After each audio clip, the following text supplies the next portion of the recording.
Covered in rocks, this armored behemoth can be a tough one to crack, so it's time to bust open Skarn in this week's Behemoth Breakdown. Before taking on this behemoth, here are a few things you may want to know. Unlike other behemoths, Skarn will bury into the ground to disguise itself as an aether well.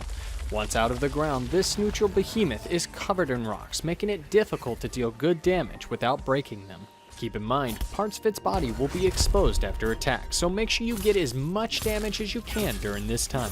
You can also hit in between these small gaps in the armor. The hind legs and the tip of the tail are good ways to do this. You can also chisel away at the rock, which will start to crack and eventually break, exposing a portion of the behemoth to direct hits.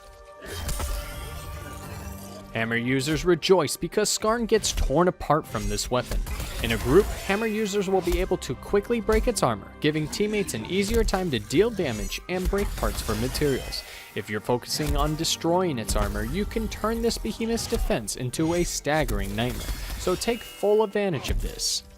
There are two types of staggers when parts are broken. First is when you break the head, legs, or the rocks on its body.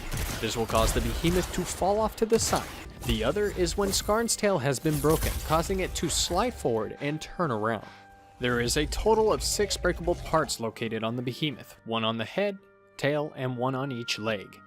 When Skarn decides to flee, steer clear, the behemoth will start to stomp multiple times and dig underground, hiding once again in another area.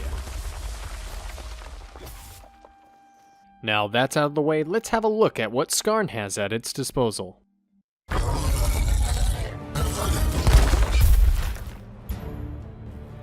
Lifting one of its front legs, the behemoth will throw its body, rolling and briefly leaving its protective rocks on the ground before retrieving them. If you're close to the head or tail, you can simply move away from Skarn to avoid this attack, but if you're unable to get out of the way, you will have to dodge.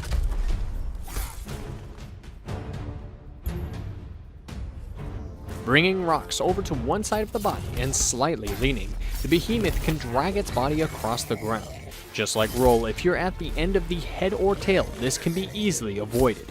But if you're unable to get out of the way, you can dodge through the behemoth to safely avoid it. If you are dodging through the behemoth, take the opportunity to turn around and hit the behemoth when it's exposed. Debris will start to rise up from the ground, and Skarn will spin violently, pulling players towards the behemoth.